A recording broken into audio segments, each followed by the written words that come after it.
Well, welcome once again to ARTbreak, everyone. Oh, glad to see some of you came down in the cold and the rain for today's program. Well, 1984 was the centennial of Kalamazoo's founding, and as part of the celebration, what was then the Kalamazoo Public Museum decided to organize a photographic documentary project in which a number of local photographers were invited to photograph really all aspects of Kalamazoo life. These included like everyday activities, scenes of individuals or families, both inside and outside, interesting buildings, parks, and landscape, really a broad range of subjects that they felt would kind of capture the character, some aspect of the character of Kalamazoo. And the results were then selected and became part of the permanent collection of the museum. Well, the program was so successful that it was decided to repeat it roughly every decade. And so it was expanded to include Kalamazoo County and also included Mid-North photographers. And so as a result, we now have almost 40 years documentation of what really is kind of the living history of Kalamazoo in the daily aspects, the scenes that normally wouldn't be recorded, but are really valuable as saying something about the character of the city. This month at the Kalamazoo Valley Museum, there's going to be an exhibition that kind of features selections over the years of these photographs. There'll be 100 photographs. And again, it's going to open, I think, the 21st, is that of January? Oh, it's open till June 4th. Yeah. It's up. But yep. Is it up now? Yep. And so, okay, it is open now, and we go through June 4th. So to tell us about it, we're very fortunate to have with us Regina Gorham. Regina is the collection manager at the Kalamazoo Valley Museum, and she supervised this year's photographic documentary project. And so she will really tell us about, really, I think, many of the background to the program, how it got started, the ideas behind it, and also what to look forward to in the future. So please welcome Regina Gorham.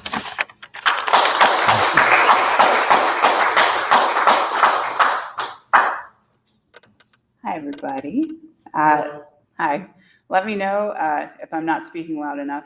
Just yell it out. And thank you for the introduction. Like Greg said, I'm Regina Gorham. I'm the collections manager at the Kalamazoo Valley Museum. I came to Kalamazoo from Northern Illinois for my position in 2015, and it's been great getting to know the city of Kalamazoo kind of backwards a little bit through the history, and also living here in the present. So I'm here today, though, to talk about the Kalamazoo County Photo Documentary Project. And like Greg said, the most recent one was completed in 2020. And you did such a good introduction. You got all my little introduction things out of the way. But it's very, very thorough. So it's part of a series of projects, as mentioned, that's been done roughly every decade. And it's focused specifically on documentary photography. So looking at a straightforward representation of people, places, things, events, and even at times recording important historical or political moments, and to kind of place this in a wider context, we'll look back. So looking a little bit back at some names that would be familiar to you, Matthew Brady, who famously documented the Civil War and looked at life of soldiers, troops at rest, troops at attention, troops staring off at troop encampments, and also prominent generals and scenes of just life along the way. And it's from this kind of work where some people would consider him kind of the father of photojournalism, and that photojournalistic lens and looking at just life as is really at the crux of documentary photography. Another person that I'm sure is familiar to many of you, Dorothea Lange. She has, this is potentially one of her most iconic images, Migrant Mother. And her work in the 1930s for different agencies, including the California State Emergency Relief Administration, brought her work to the national eye. Many of her images were also used by the Works Progress Administration. And this one in particular is from the Resettlement Administration project in New York City. So again, kind of looking at life as is, also potentially focusing on a specific project event is where a lot of these images came from. And around the same time in Kalamazoo, there was Marilyn Mamie Austin, and she was the daughter of a photographer and actually ran his studio for a while and managed it completely after his death in 1923 and became the sole owner. And while the studio was closed by 1934, she continued working.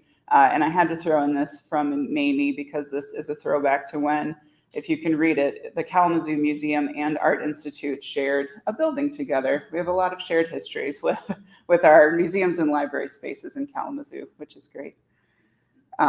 So Mamie started working at the Kalamazoo Public Library, specifically in the art department, and it was funded through Works Progress Administration monies. And she took photos of the museum because again, we were all in a shared space. She went through, there are a lot of early photos from the 1930s of artifacts that are still in the museum's collection that Mamie took in her time there. She also went out and took photos around Kalamazoo, and they used those in classrooms for learning opportunities. So it's thanks to Mamie that we have images like this of the market on Mill Street, or some great industrial interiors like this one of the Kalamazoo Sled Company. She also visited Gibson and Henderson Ames, and it's with her eye and some of the subject matters that she covered that really kind of pushed it into the documentary photography, something that she probably didn't think of at the time, that we'd be looking at them now with this lens.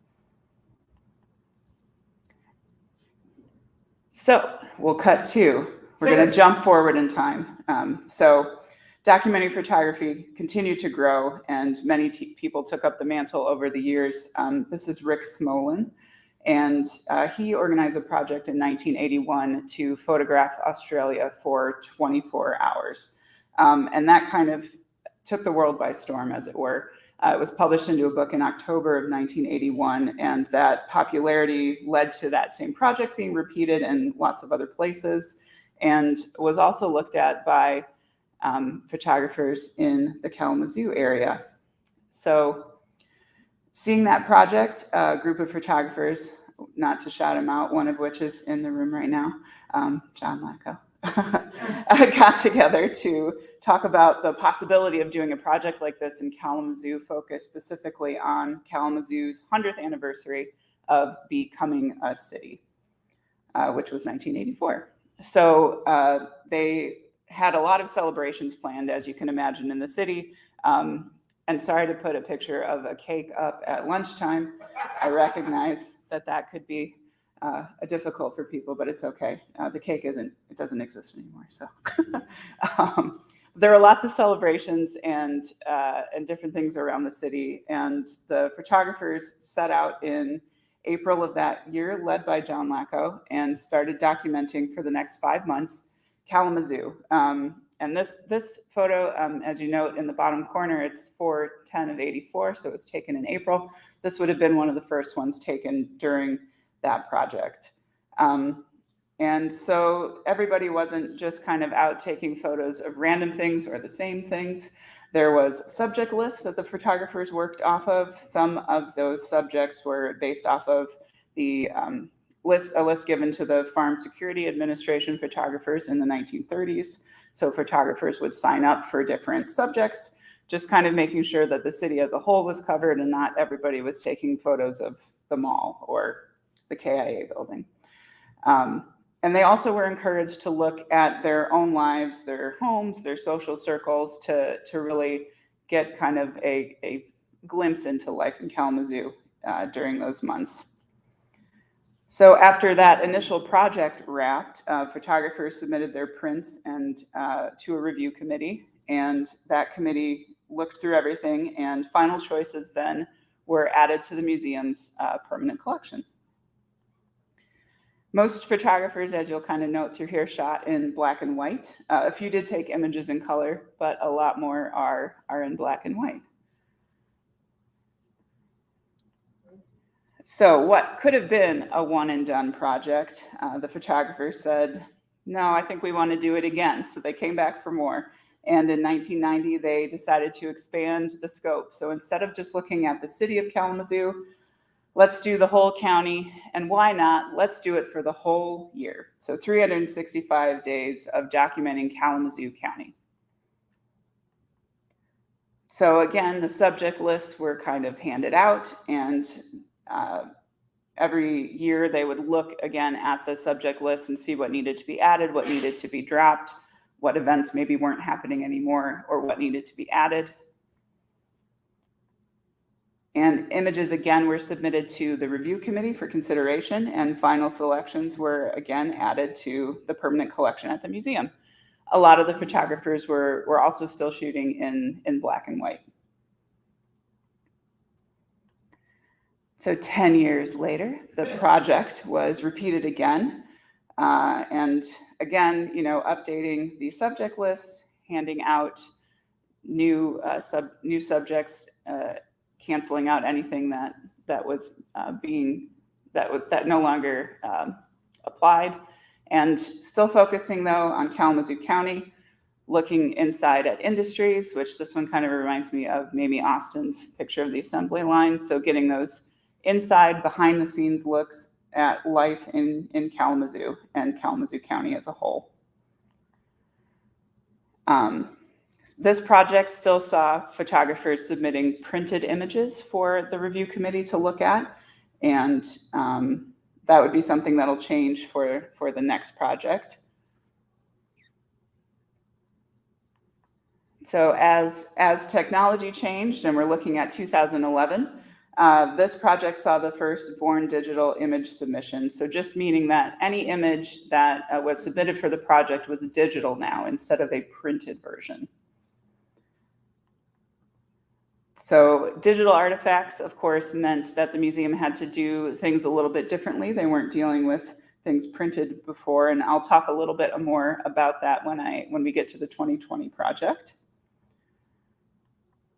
So in this time, instead of reviewers gathering to look at prints of images, they were gathering to click through images and make final selections. And at the end of it all, images submitted for consideration were handed in on flash drives. Still focused on the entire county of Kalamazoo, and this year the landing of the project was 2011, you might notice, instead of 2010, and 2010 was a year that saw at the museum at least a change in director, and then there was also a lot of construction going on in the exhibits gallery, so not a great time to try and help out on the photo project, so it was shifted a little bit later. So now to 2020. This is the 2020. This is the first project that I was involved in, and John actually and I first talked about it around 2017. He was at an event at the library and came up and said, "I'm John Lackow, and we've got a project that we need to do in 2020." And I said, "Okay." So in the years kind of between, we talked about it more, and it really is, and since John is here, it's his energy and enthusiasm for this project that kind of keeps it going through different museum staff turnover. He brings it to our attention. So we talked kind of in those years between 2017, and that kind of all culminated in a call for photographers in the fall of 2019. We met. John did a great introduction talking through the difference between photography and documentary photography, which, John, I believe your definition is that documentary photography is 10 feet back? Yes, from photojournalism. Yes. Photojournalism is 10 feet closer. Yeah, 10 feet back. And then we also talked through kind of the submission process, since again, we're dealing with digital images, and file naming and other kind of housekeeping things to keep the files separate as we went through the process.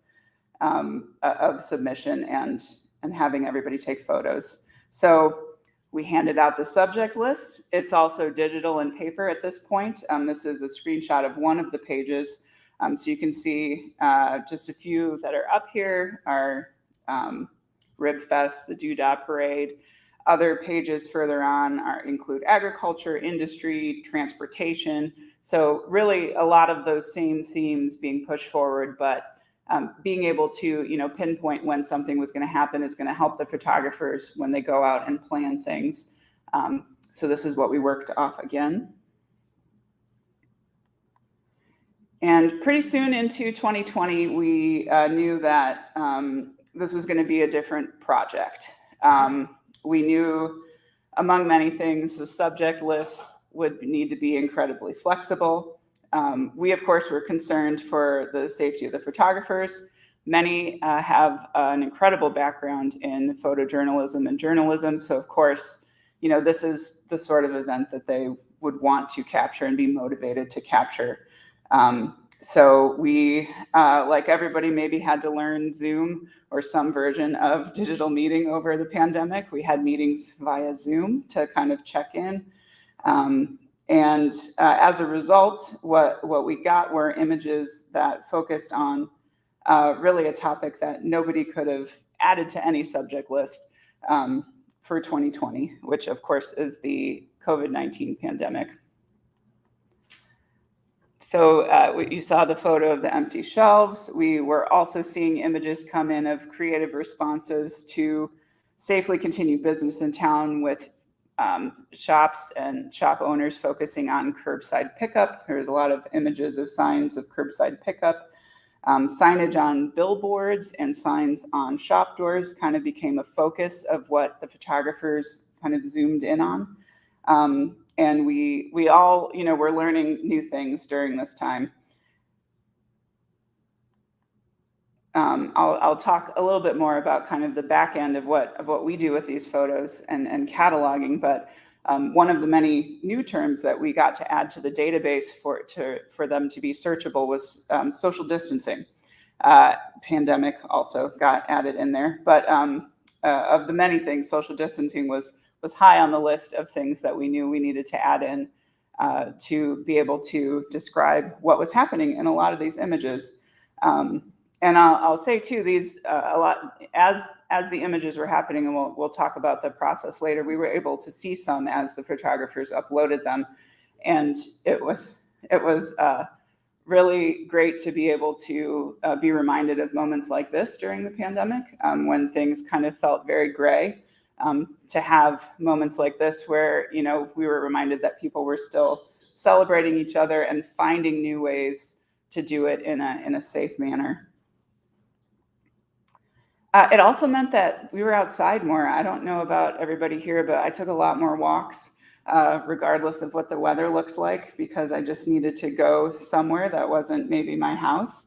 And as a result, we saw on our end as reviewing a lot more photos that were aerials, a lot more photos that maybe were of parks and landscapes that were empty, where maybe before we would have seen them with a lot of people kind of busy in there. We do have, don't worry, there are images of people, but we saw a lot more that were aerial focused and were kind of wide views of park and nature landscape.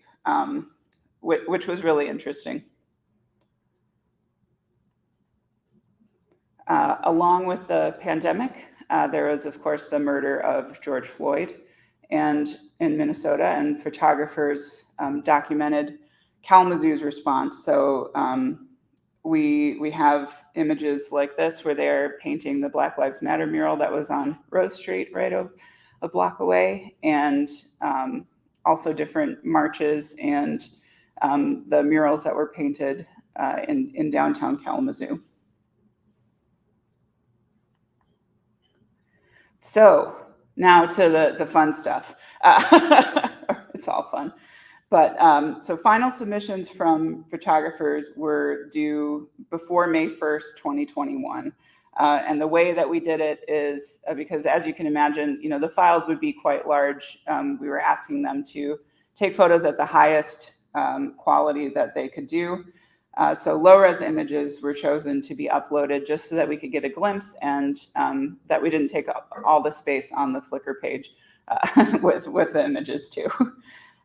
So those were uploaded, and you can kind of see some of the notes here. So we were asking the photographers to kind of make sure that they identified their own photo, because when they uploaded them, as you can see, they went into a photo pool. So they were all grouped together and not necessarily split out in this pool area by photographer individually. So we were kind of asking to make sure that they had their information split out, short little subjects added in, and then the number of image within that set if there's multiple for us to kind of keep an eye out for. And that was for the review committee to be able to go in and say, okay, well, there's 6 images of this same building. Do we really need 6 images of them? Which one are the best ones? And kind of go from there. The review committee was, for the 2020 project, was made up of collection staff, local historians and history professionals, and John Lacko. And as you can see in the top right corner, maybe, or mid right corner, there were 7,516 images submitted for the 2020 project. So we were happy to have Flickr, I'll tell you that much, because I can't imagine going through 7,000 printed images. That would have been way too much. So after that, the review committee had between May and October of 2021 to review those thousands of images and make their recommendations. And then after that, collection staff took a last look through and made final selections from their review at the end of 2021. So the project end for the photographers was kind of the project beginning for collection staff at the museum, because we had it easy during 2020. Everybody else was taking photos, and we were just kind of setting into place what our process was going to be for having the images come in, and making sure that we had a review process in place that made sense to all the reviewers, making sure they had copies of all the subject terms and everything else, all the tools that would allow them to look through all the images and make their final choices. Of course, looking at images from the documentary lens, so not necessarily looking for a portrait of someone, or though we did get a lot of landscape kind of focused images, but not necessarily looking just for a landscape. We're looking for the images that document and tell the story of Kalamazoo County during 2020. So now to the extra fun stuff. So this is what it looks like when I log into our collections database.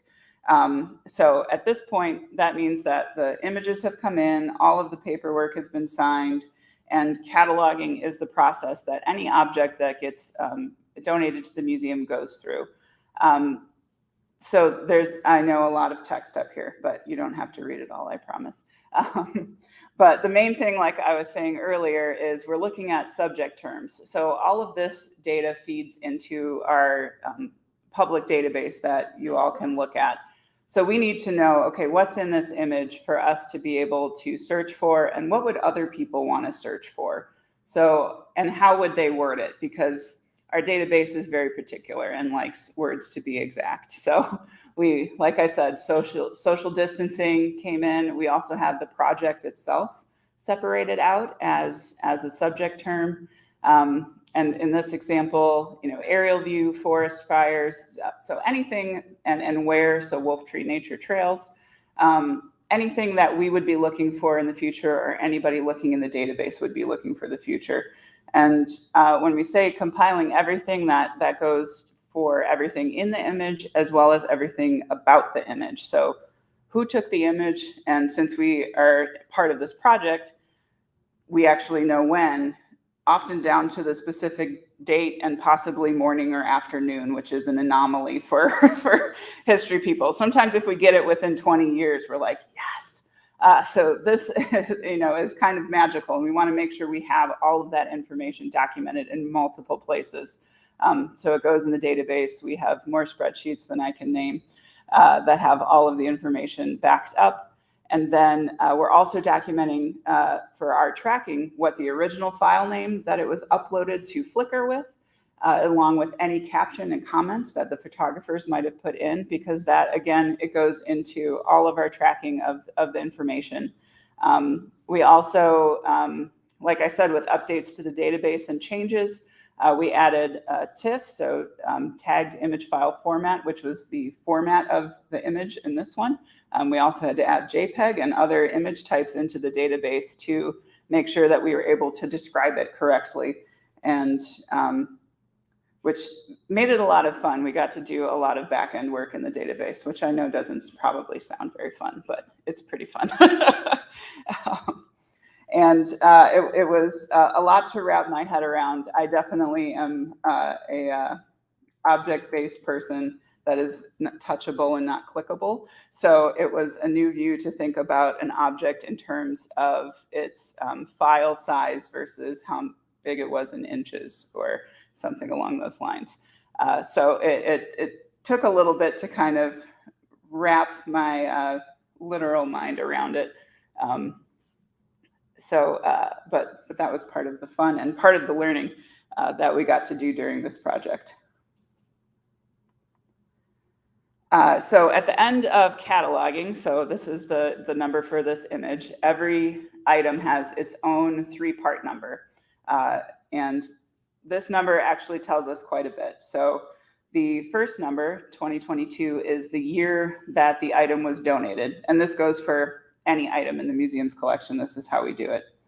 The second number is the number of the collection taken in. So it just goes in order with, the throughout the year. This was the second collection of items to come into the museum this year and connected to one donor. So in this case, a photographer. And the third number tells us that this image is the 21st image in the collection of images taken and accepted into the collection from Bill Dolick. So that is how we keep everything separate. So again, it goes back to Flickr and making sure we have the photographer's initials and everything laid out. We know how many images they have because it all gets pushed forward into a number. So all of the records that are completed are then added into the searchable database, like I mentioned, which you can get to via the museum's website. And within the database, there is a subset. So this is one view of the database where you can go to browse by collection. And you don't just have to browse the photos. As you can see, there's a lot to choose from. But that's where different collections within the museum's larger collection have kind of been pulled out to be focused on. So you could look at just Civil War or Upjohn Company if that's what you're interested in learning more about. So under Browse by Collection, there is a tab for the KZoo Photo Project, the Kalamazoo Photo Project, which I couldn't put the whole title in because that would have been really long. And I think the tab would have maybe gone across 3 or so tabs. So I shortened it up and tried to make it a little bit easier for everybody to go through. And as with anything in the museum work, we're constantly updating records and everything's in process. But if you go to this link, it will bring up images that are tagged with that ever important subject term for the Kalamazoo County Photo Documentary Project. So this one is from 1984 of the Greek Fest.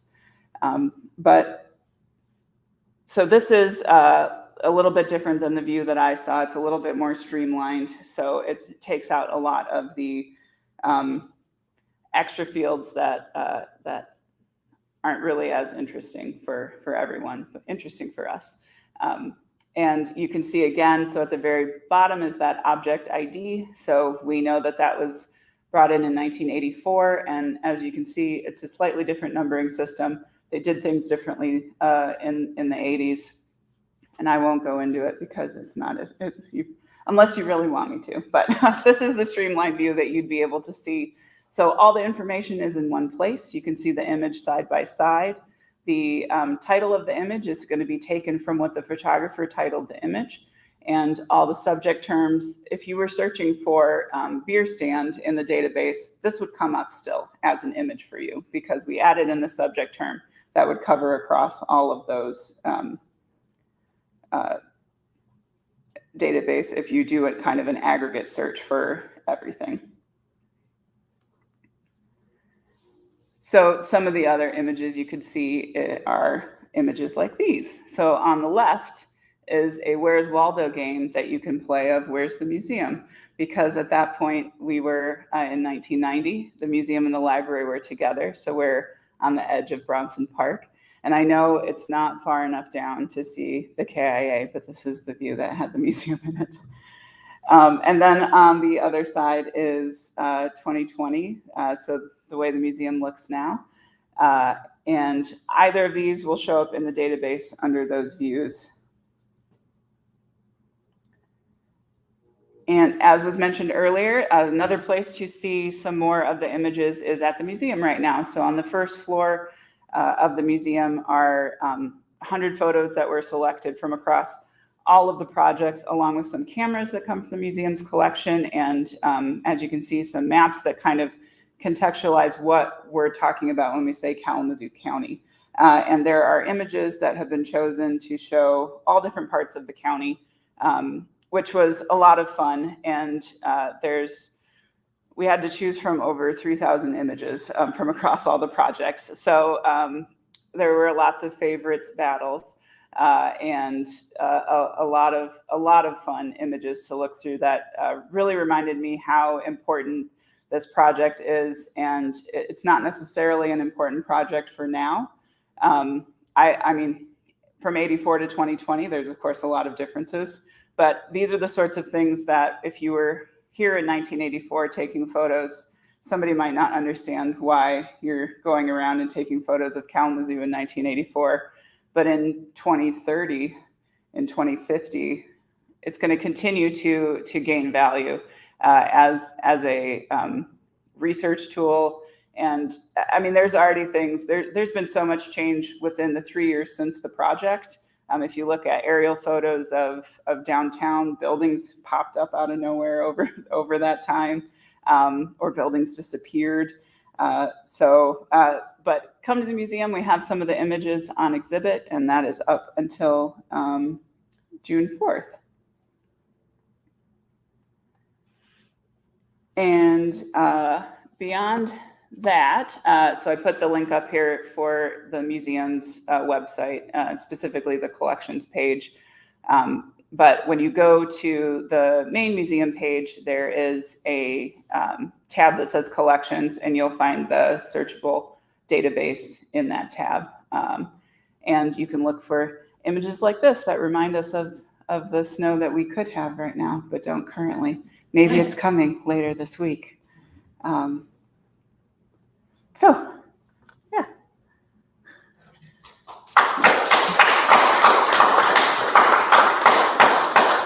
So, are there any questions?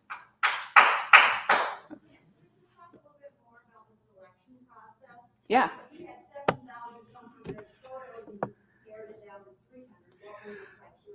Oh, so we ended up taking over 1,100 images. So criteria, so we looked at the subject list and we went back. So there is, you know, and since we were living through it, we kind of were looking at, okay, well, now the subject list is kind of thrown out what's important. So we knew, you know, businesses were putting up signs for curbside.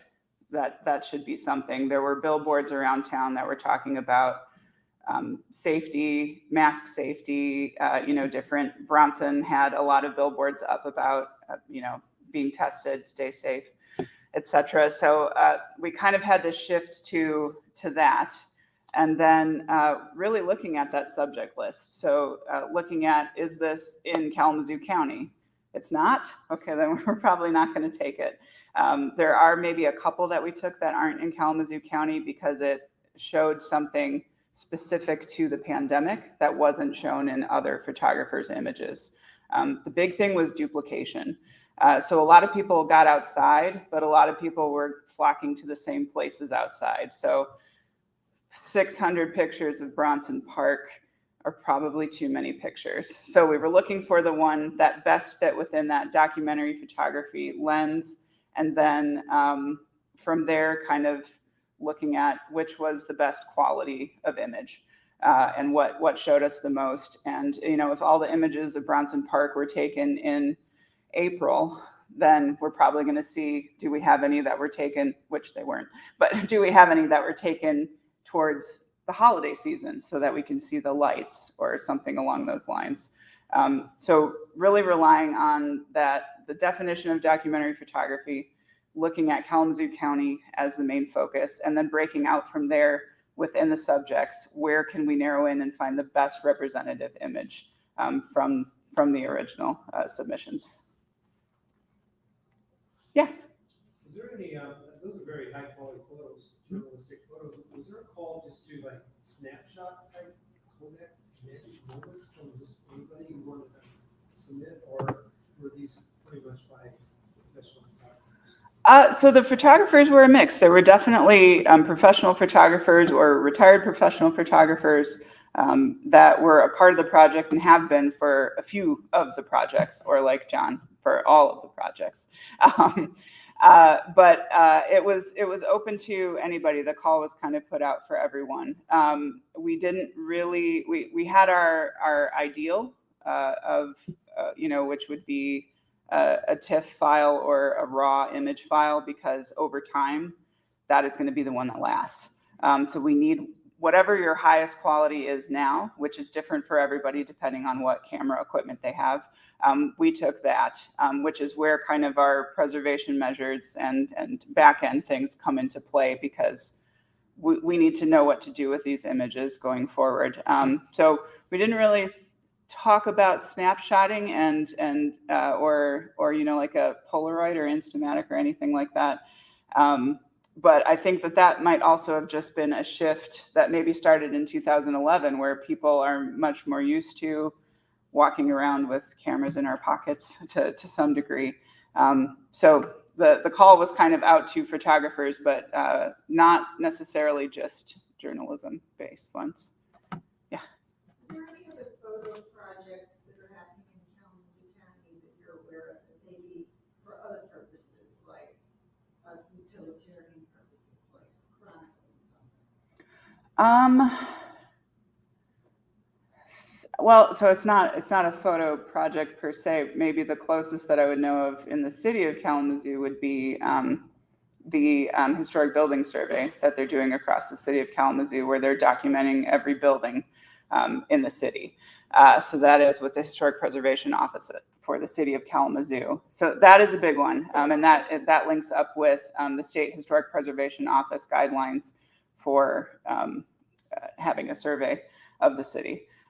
That would be one I know of. And since John is here, John, do you know of any others? Yeah.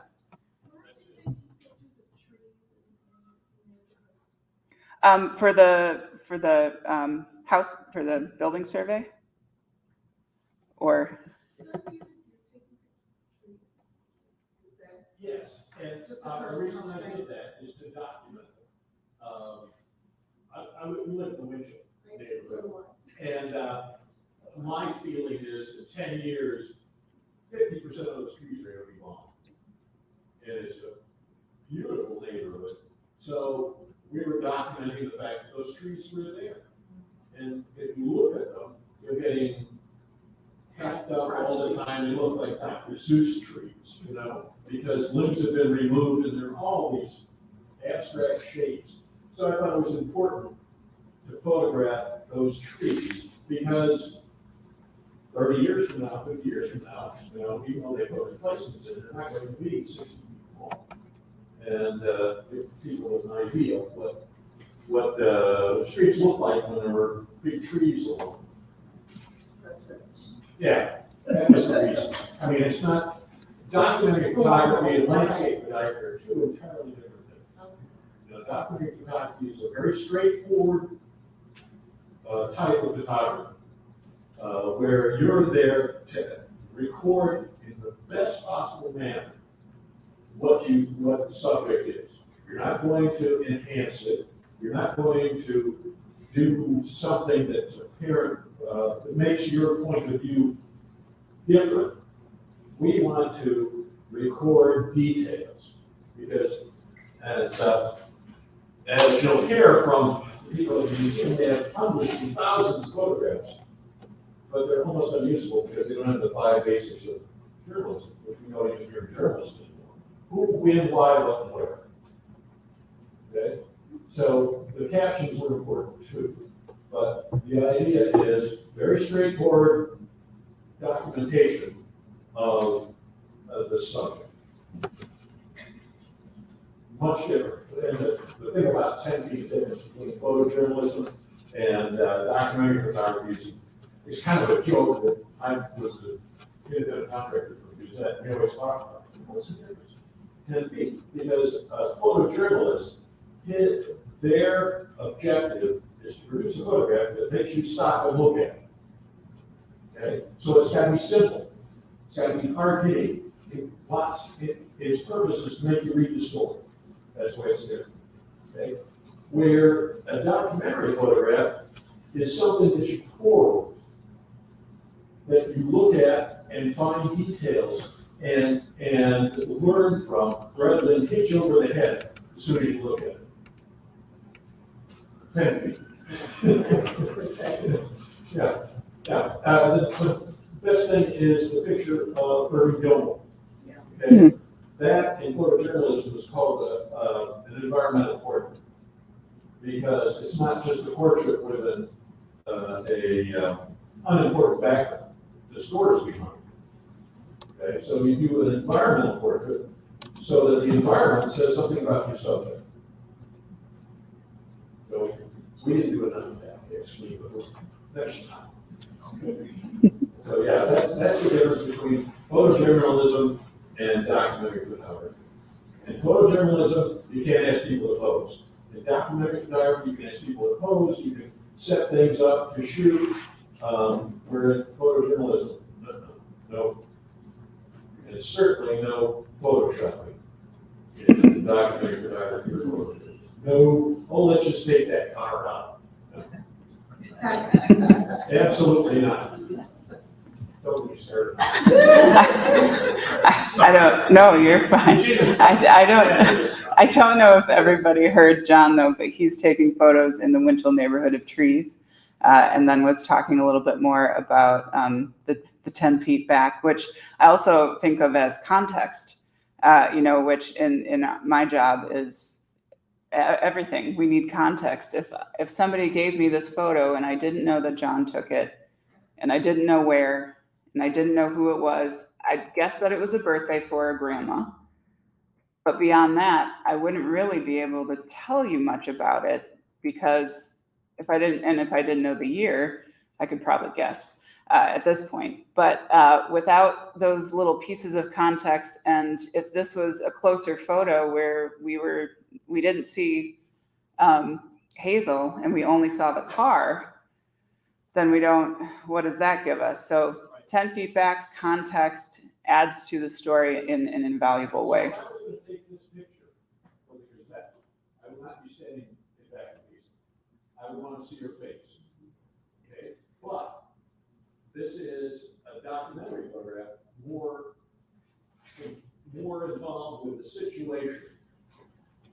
Because people always respond to faces. So we always want to get in the face of people in the photograph. For the newspaper, because people connect. People connect to that photograph fast, so they stop and read the story about Hazel's 100th birthday. Well, here, what's important are all these details, all this stuff. And then look at, she's got a cake there, she's got flowers, there's a basket, all these other things.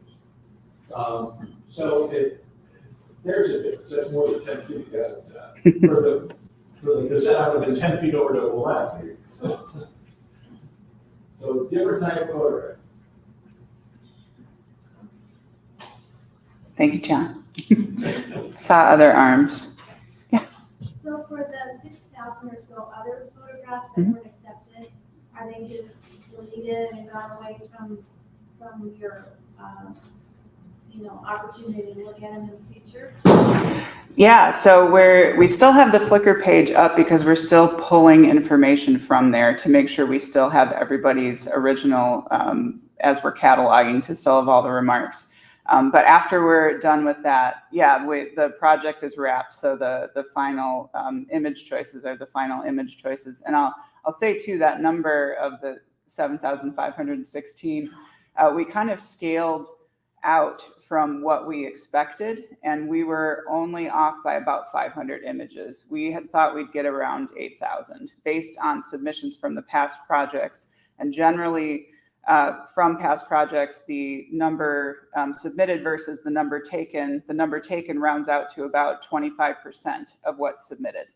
And again, duplication or, just looking at one image might be slightly less in focus than another one. So you're going to choose the one that's more in focus. Does it fit within, the parameters of the project?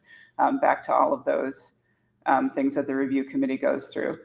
So yeah, once we get all the stuff off of the Flickr that we need, then that'll get shut down. Yeah.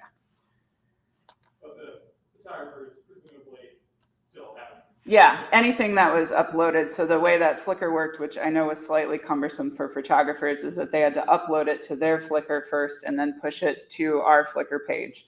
If I could have figured out a different way to do that, I would have, but Flickr, don't worry. I've loads of notes from this project to talk through and think about for if I'm still at the museum in 2030 to kind of as a SOS, like Flickr is kind of annoying. Hopefully they've invented something else by then.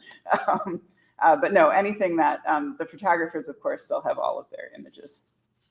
Yeah.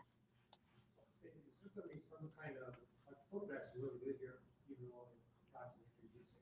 But there's going to be some kind of computational type book for some of these images. We haven't talked about it. We haven't talked about it. We, of course, like the 2021s aren't in the database fully yet because we're still cataloging them. But they'll definitely be in the database.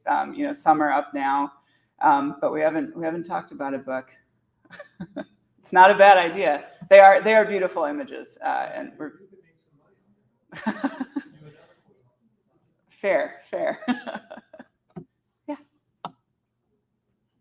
Yeah. Oh, please. Yeah. I was just wondering how does the use of drones fit in with the photography for the future? Yeah. Well, so I know some were used during this project, and of course we talked in one of our many Zoom meetings about just follow the rules, please. Please follow the rules that go along with drone photography. I can only expect that there's going to be more, and some of the past projects, I think it was Sue Parrish took her plane out and took photos. So we've had aerial photos in the project before, but they of course were much harder to get for us. So I can only imagine that there's going to be more that'll be submitted. And I mean, you saw a couple of the views that they have to have been taken with drones. I know it's in the notes somewhere that I was taken with a drone because we have that written down, of course, too, the method. But yeah, and some of the drone views, we have some that were submitted of Western's campus. And I mean, that's going to be some of the last images of many of the buildings because they're gone by now. They've been taken down. And just that ability to look at wide swaths of land with one overarching image, looking at roadway changes, bridges. We have lots of those sorts of things that document how our infrastructure has changed over time too. So in short, increase. I think there's going to be more. Yeah. In your presentation, the earlier pictures were black and white. Yeah. But even in 2000, you had a black and white photo of the interior, I think, of a gas station there, 131 or something. I'd like to kind of open up the subject. When I see black and white, I'm thinking historic. I just have a different approach. And maybe John or others can comment on that now that these are color, I mean, what is the role of, how do we feel about black and white, and why does it induce a different feeling for us than a color image like this? Well, so from my perspective, yeah, I understand when you initially look at that image, you think, oh, this has got to be old. But and John can probably speak more to the decision in '84. There are some photo images from the 1984 projects that were submitted, but they're few and far between. There's only maybe a handful or less. So John could talk a little bit more about maybe that choice. I do think that it lends a little bit to the, I don't know, it has a starkness in its quality that that I appreciate in terms of being able to take in the image from a research perspective. It of course doesn't help us with looking at, oh, I wonder what color that flooring was, or you know, something along those lines. But we do have some great views of somebody's kitchen that they took that gives us some of those sorts of answers.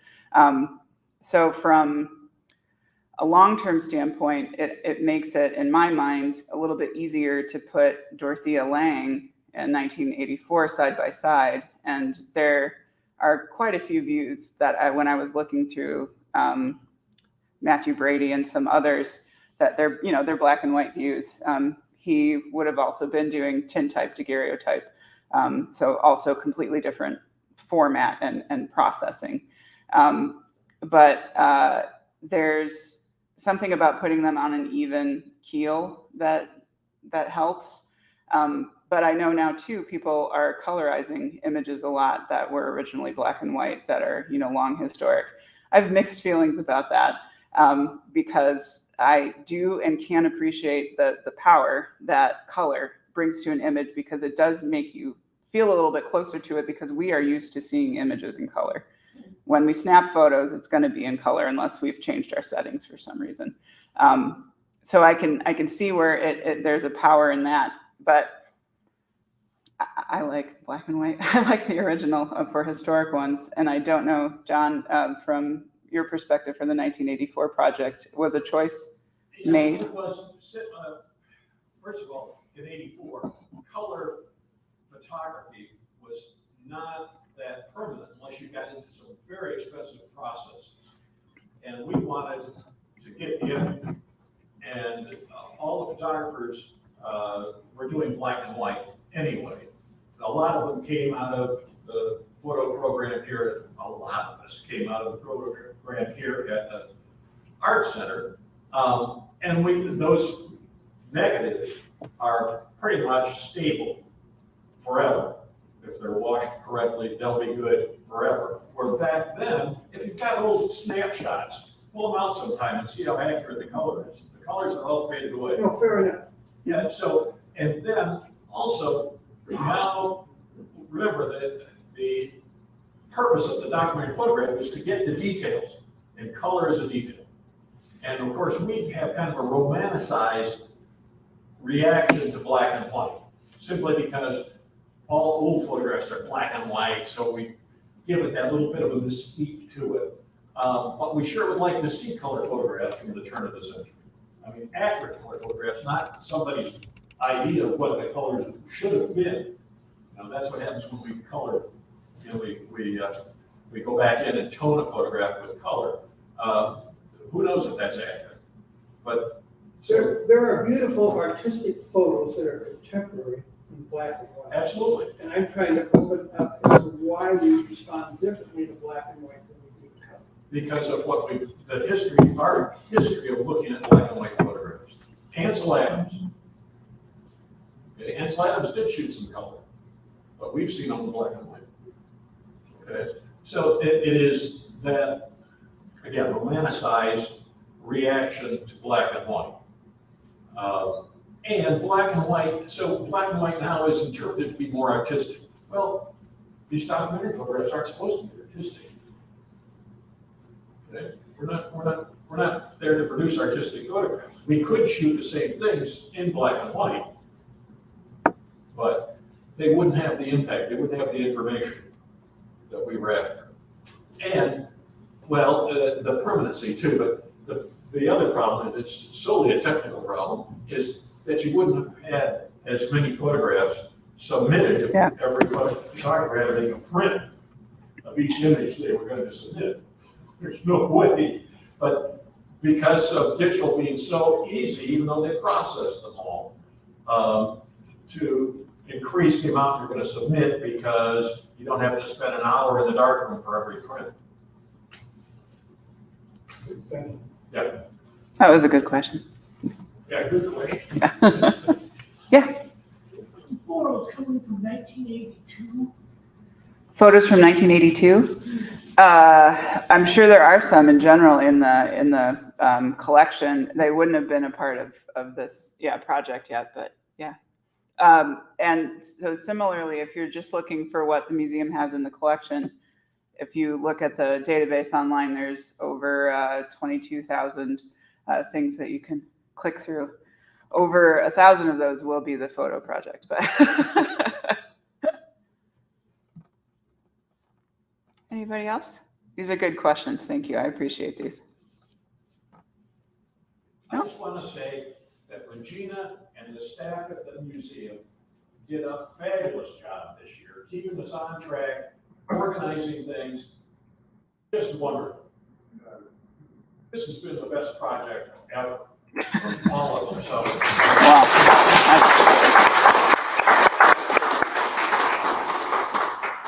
Well, the photographers were great to work with, so you can clap for them too.